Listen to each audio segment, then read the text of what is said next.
Saya Glandi Skiar Mundung, saya akan menjelaskan slide presentasi dari tugas 2 mengenai konsep dan implementasi profil pengguna komputer. Yang pertama, apa itu IMK? Jadi IMK adalah bidang studi multidisiplin yang berfokus pada desain teknologi komputer dan interaksi manusia dan komputer.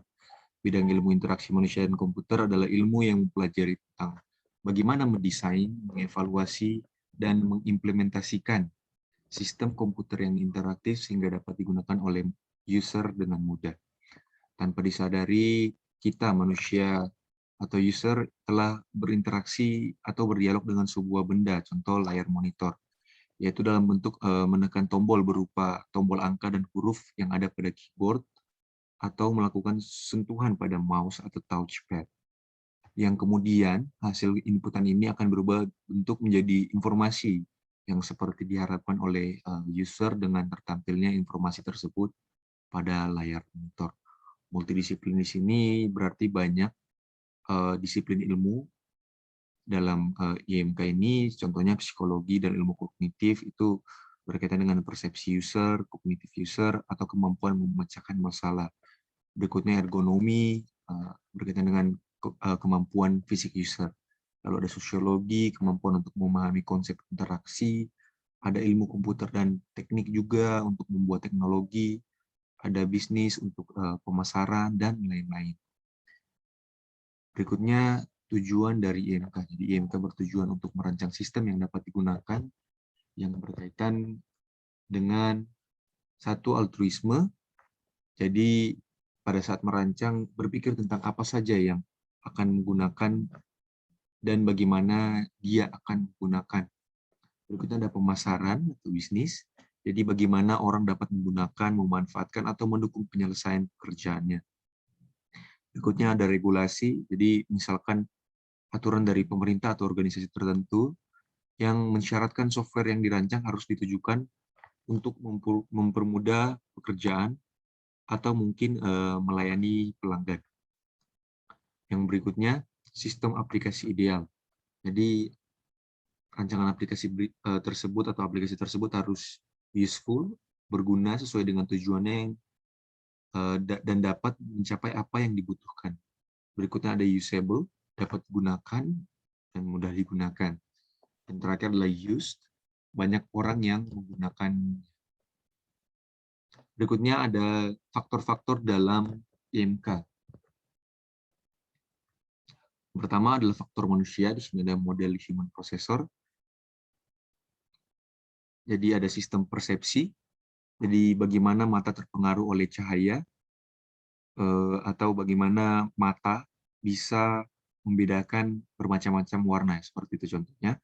Berikutnya adalah sistem motorik, bagaimana hasil dari persepsi ditangani dalam bentuk aksi, dan sistem kognitif, itu aktivitas intelektual bagaimana manusia berpikir berdasarkan hasil persepsi dan menghasilkan aksi yang dilaksanakan. Berikutnya ada faktor komputer, ada input device, yaitu keyboard, mouse, touchpad, touchscreen, dan yang lainnya. Ada output device, ada monitor, mobile device, dan yang lainnya. Ada system device, ada memori, prosesor, jaringan, dan juga yang lainnya. Berikutnya ada faktor interaksi. Di sini ada model interaksi Norman dari Donald Norman, atau bisa disebut juga stage of action. Di sini ada 7. Yang pertama menetapkan tujuan, berikutnya membentuk maksud, lalu menentukan urutan aksi, pelaksanaan tindakan, penerimaan kondisi sistem, menafsirkan kondisi sistem, dan mengevaluasi tujuan sistem. Berikutnya perancangan dalam IMK. Perancangan apa sih itu? Perancangan adalah penggambaran, perencanaan, dan pembuatan sketsa atau pengaturan dari beberapa elemen yang terpisah ke dalam satu kesatuan yang utuh dan berfungsi. Jadi dalam membuat suatu rancangan itu kita harus memperhatikan yang pertama itu tujuan atau goal. Apa sih tujuan dari perancangan tersebut?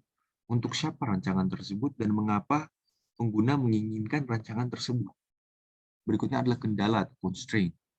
Bahan apa yang digunakan, standar apa yang digunakan, berapa lama waktu yang dibutuhkan, dan berapa biaya yang dibutuhkan juga. Dan yang terakhir itu pertukaran kondisi atau bagaimana memilih tujuan atau kendala sehingga kebutuhan dapat dipenuhi. Lalu yang berikutnya itu perancangan fokus pada pengguna. Jadi yang pertama itu ada who. Who itu bermaksud seperti perancang harus memahami siapa yang akan menggunakan hasil rancangannya. Berikutnya not you.